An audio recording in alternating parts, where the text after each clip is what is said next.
Hola, yo soy Sofi Y yo soy Mar. y el día de hoy le vamos a hablar sobre las epidemias.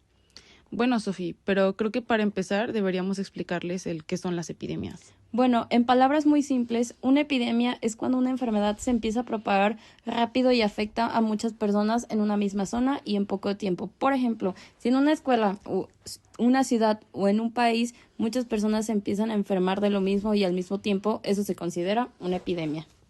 Entonces, es como cuando íbamos en la primaria y que seguido había epidemias de piojos, que primero se llenaba un salón entero y después de eso toda la escuela ya estaba llena de piojos. ¿Tú nunca tuviste piojos, Sofi? Sí, Mar, cuando tenía 8 años me pegaron piojos en la primaria y me tuvieron que cortar el pelo como Dora la Exploradora. ¿En tu escuela nunca hubo de estas epidemias? Ay, sí, y a cada rato. Una vez me contagiaron y mi mamá me puso un montón de remedios en la cabeza que quemaban súper feo, pero solo así se me quitaron. Pero bueno, poniendo esto en un contexto más grande, y creo que un ejemplo muy claro podría ser el ejemplo que vimos en la clase sobre la viruela. Sí, bueno, es que antes las epidemias eran algo cotidiano hasta que la medicina avanzó tanto y se pudieron crear las vacunas que hoy en día son la prevención a muchas enfermedades que siguen entre nosotros. Bueno, sí, pero creo que antes de que existieran las vacunas, existían las que dieron lugar a ellas, como las conocemos hoy en día. Antes las llamaban inoculaciones, que a mi parecer fueron de gran importancia y ayuda en la epidemia de viruela que azotó en México en el siglo XVIII. Bueno, Mar, pero en este periodo esta enfermedad era un riesgo muy común que provocaba epidemias a cada rato sin generarle mucha sorpresa a la población, porque era un mal con el que ya estaban acostumbrados a vivir. Creo que estaban tan acostumbrados que muchas veces rechazaron el uso de las inoculaciones por miedo a que era algo nuevo, ya que este procedimiento consistía en que picaban las ampollas de una persona que ya tenía la enfermedad y después de esto picaban entre los dedos de una persona sana en ambas manos, para que así ella generara anticuerpos. Pero pues esto creo que les causaba bastante miedo, porque pensaban que se podían morir gracias a esta práctica. Y ellos decían que era mejor morirse de algo que ya conocían, que era la viruela, a algo que no conocían, como las inoculaciones. Sí, de hecho el rechazo fue tanto que la Junta de Sanidad de Monterrey tuvo que implementar una colecta de donativos e implementar un hospital temporal para pobres, porque si no sabías, Mar, antes los hospitales solamente servían como lugar de descanso para los viajeros, por los que estos estaban comúnmente a las orillas de los caminos y eran atendidos comúnmente por monjas y no por médicos, ya que se creía que los médicos solamente te podían acompañar en el buen morir, no se dedicaban a salvar vidas como lo hacen el día de hoy. Sí, pero la creación de los hospitales solo fue un intento de la población para intentar mitigar el daño, cuando creo que en realidad lo que necesitaban era adaptarse a estas nuevas medidas que se tenían para evitar ser vulnerables ante el riesgo de la viruela. Yo puedo entender que sentían miedo, pero los resultados de las inoculaciones eran muy positivos. Por ejemplo, en Guanajuato lograron inocular a 10.936 personas, de las cuales solo se murieron 45 gracias a esta práctica, que la verdad a mi parecer era una cifra muy baja, pero pues creo que era suficiente para que se generara desconfianza en las personas. Si de por sí ya tenían muy arraigadas sus costumbres y le tenían miedo a estos nuevos remedios que se veían peligrosos y dudosos para ellos. Bueno, sí, pero al final en Monterrey se logró que se inocularan 4.000 personas y de estas 4.000 solamente se murieron 21. Pero yo también siento que esto también se logró gracias a la atención hospitalaria, donde se les daba cuidado humano y el hecho de que los pobres comieran adecuadamente comida fresca, frutas o frijoles, hacía que estuvieran en una mejor condición para sobrevivir que incluso en sus propias casas o en las calles. Bueno, entonces se podría decir que la viruela fue como un caso de éxito, pero esta no es nada comparada con otras epidemias que azotaron a la humanidad alrededor de los tiempos. Un ejemplo puede ser la peste negra, que se desarrolló principalmente en Europa en el siglo XIV y que era considerada como la peor plaga de todos los tiempos. Aunque su impacto más grande fue en Europa, esta epidemia comenzó en China en el año de 1331 y cruzó Asia con el Imperio Mongol. Llegó a Cafa en el Mar Negro y desde ahí se repartió por barco a Bizancio en Italia, probablemente también ahí a Marsella, propagándose así por el mar Mediterráneo y de ahí por toda Europa. Bueno, existían muchas teorías sobre cómo se propagaba esta plaga, pero los cronistas de la época decían que podía ser al mezclarse unos con otros por el aliento e incluso con una simple mirada del afectado. Esto último siendo una total mentira, pero aún así estas teorías condujeron a la desintegración social y el abandono. Por ejemplo, se supo de casos de hermanos que abandonaban a sus hermanos, de esposos o esposas que huían de sus parejas, y lo que me parece más sorprendente e increíble de creer era que los padres se negaban a criar y a atender a sus propios hijos por estar infectados. Creo que estas opciones también desataron odio hacia algunas personas o grupos sociales, por ejemplo, hacia los judíos. A ellos de por sí siempre que hay algún mal se les culpa por todo gracias al estigma que se les tiene, que son los asesinos de Cristo. Y en este caso no fue la excepción, ya que los culpan de envenenar pozos o la comida.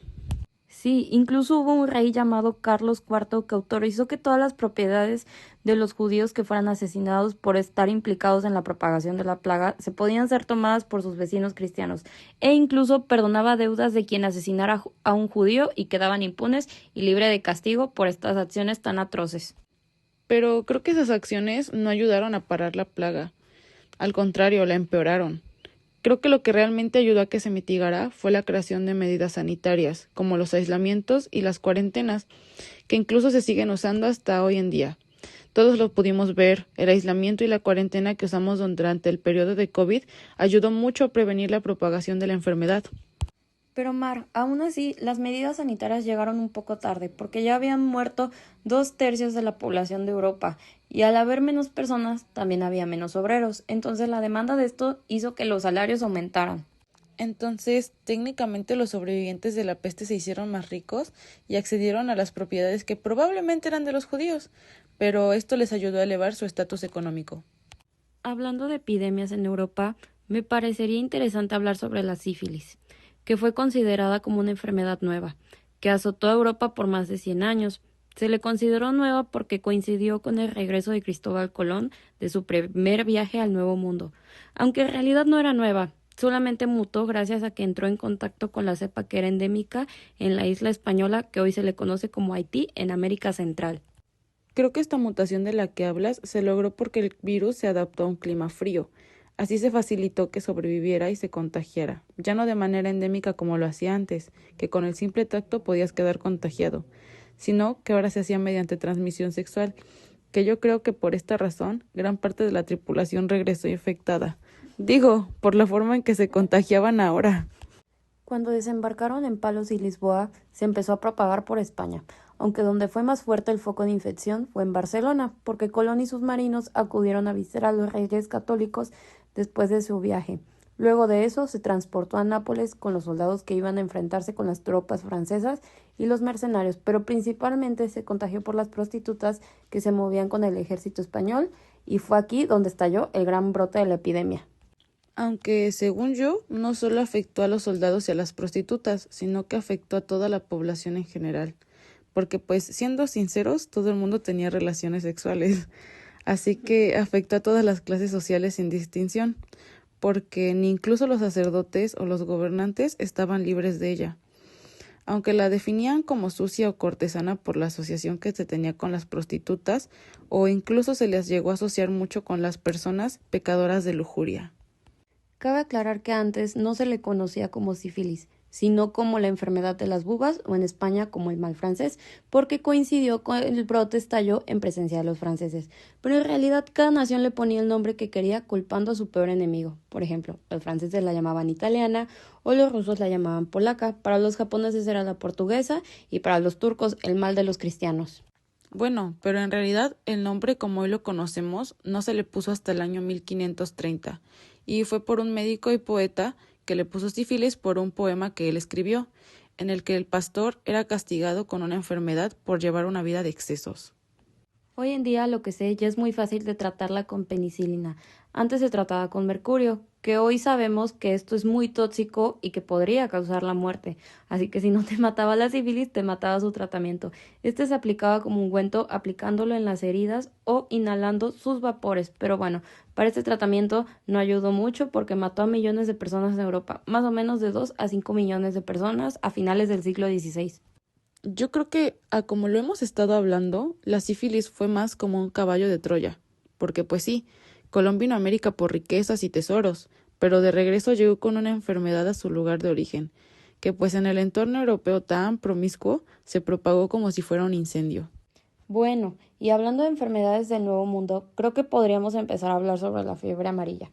Esta enfermedad era principalmente una enfermedad que afectaba a los monos, que muy probablemente era nativa de África, porque por si no lo sabían, a África se le conoce como la cuna de las epidemias.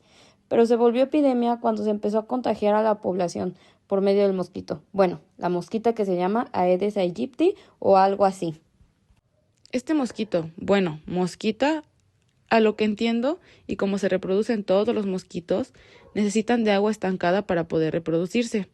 Y esto me parece importante mencionarlo porque para que este mosquito llegara a América fue muy importante la llegada también de la caña de azúcar, porque la producción de la caña necesitaba vasijas que en ese entonces se hacían con barro, y éstas se llenaban de agua de lluvia comúnmente, que se convertía en el hogar ideal para que la mosquita habitara y ayudara a su reproducción. Bueno, y otro factor impresionante a destacar sobre el azúcar es que hacía que la sangre humana fuera mucho más fácil de encontrar, además de que la mosquita puede vivir de miel o azúcar por mucho tiempo, pero para la ovulación obviamente necesita sangre, lo cual no fue un gran problema, pues la población del Caribe incrementó notablemente, pasando de 200.000 habitantes a más de 2 millones, entre ellos esclavos africanos, que es pues de donde viene la mosquita. De esta manera, la primera epidemia en América llegó en el siglo XVII a Barbados, que era en ese momento la principal isla azuquera. Aunque la fiebre amarilla no afectó a esas 200 millones de personas por igual, mataba más a los forasteros que a los locales, ya que muchas veces los locales ya contaban con una inmunidad ante la enfermedad, porque una vez contagiado nunca más te volvía a dar. También afectaba más a los blancos que a los negros y a los adultos más fácil que a los niños. Mar, creo que entonces esa podría ser la razón del por qué en las expediciones militares de los europeos muchos de ellos morían, porque al ser blancos y contar con un sistema inmunológico inexperto, hacía más fácil que se contagiaran por la enfermedad. A mí me pareció interesante que incluso muchas veces aprovechaban esta ventaja de la enfermedad como una estrategia de guerra. Cuando los intentaban conquistar, lo que hacían era hacerlos pasar un tiempo en el lugar y convivir con el mosquito, para que así fueran infectados y murieran a causa de esto sin necesidad de enfrentarse a ellos.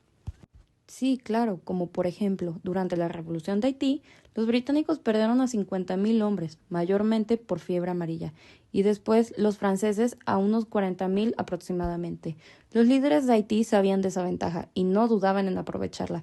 La fiebre mataba a los soldados incluso más que ellos en campos de batalla. También hay otras epidemias que me parecería importante e incluso interesante mencionar. Por ejemplo, la plaga de Cipriano, que en realidad hoy se conoce como fiebre hemorrágica, pero para el momento que se dio no tenía este nombre. Esta parece ser una gripe normal, pero a medida que avanza la enfermedad pueden aparecer síntomas muchísimo más graves, como las náuseas, vómitos, diarrea y erupciones cutáneas, pero lo peor son las hemorragias internas o externas. Esta afectó el Imperio Romano en el siglo III y se cree que es originaria de Egipto. Otra plaga que también afectó al Imperio Romano un siglo antes fue la peste antonina. Esta terminó con el 10% de la población. Sus síntomas eran vómito, fiebre y úlceras que cubrían todo el cuerpo, incluso la garganta y los pulmones. Aunque no se sabía en ese momento, pudo ser una epidemia de viruela o sarampión simplemente. Creo que me parece importante que lo menciones, porque el sarampión entonces ha sido una enfermedad que ha afectado a la humanidad por muchísimos años, siendo una de las enfermedades que incluso ha generado pérdidas de hasta el 85 o 90% de la población americana. Otra podría ser el tifus. Esta es un tanto asquerosa, ya que se propaga a través de las heces del piojo, durante la picadura y que entra a la piel por el rascado. Sus síntomas son parecidos a los del sarampión: fiebre, dolor de cabeza intenso, dolor muscular, debilidad, confusión y fotofobia, que por si no lo saben es la sensibilidad a la luz y la erupción cutánea. Durante la plática que tuvimos, creo que noté algo que tienen en común las epidemias. Es que muchas veces atacan a los sectores más pobres de la población. Son los más vulnerables debido a que su condición de vida es tan precaria que muchas veces viven malnutridos o en hacinamiento. Otra cosa que creo que todas las epidemias comparten es que se propagan rápidamente, lo cual es un factor crucial para comprender la capacidad de causar pánico entre la sociedad. Yo creo que todas causan pánico e incertidumbre en la población, y este temor tan grande que les genera puede llevar a la desconfianza, la histeria colectiva y el abandono de los seres queridos, como lo vimos en la peste negra, junto también con la matanza de los judíos. Este abandono comúnmente se daba entre los padres a sus hijos. Algo que me parece positivo, pero también muy negativo, que todas tienen en común, es que las costumbres y los hábitos sociales cambian, y esto muchas veces impulsa avances científicos, médicos y tecnológicos, por ejemplo, las inoculaciones o las cuarentenas. Bueno, Sofía, y teniendo en cuenta todo esto que hemos estado hablando, ¿tú crees que estemos preparados para una próxima epidemia? No, Mar, yo creo que no, porque al haber estudiado todas estas epidemias, me doy cuenta que no es solo necesario entender la enfermedad, sino también el entorno en donde éstas ocurren y las acciones que toman las instituciones ante estas. Porque estás de acuerdo que si no se vivió igual el COVID en un país de primer mundo, con todos los servicios médicos necesarios y la comodidad de sus hogares, a diferencia de cómo se vivió el COVID en México. Pues sí, pero para lograr esa meta deseada, que es estar como en el primer mundo o incluso mejor, tendría que haber una dedicación, una preparación y una acción rápida de parte de las instituciones ante una epidemia, ya que de esto depende el poder mitigarla rápido y eficazmente. Bueno, Mar, creo que ya hemos hablado mucho y analizado bastante las epidemias. Es momento de despedirnos. Sí, Sofía, creo que ya debemos irnos. Muchas gracias a todos por escucharnos y esperamos que hayan aprendido, aunque sea un poquito más con nosotras, el día de hoy. Bye.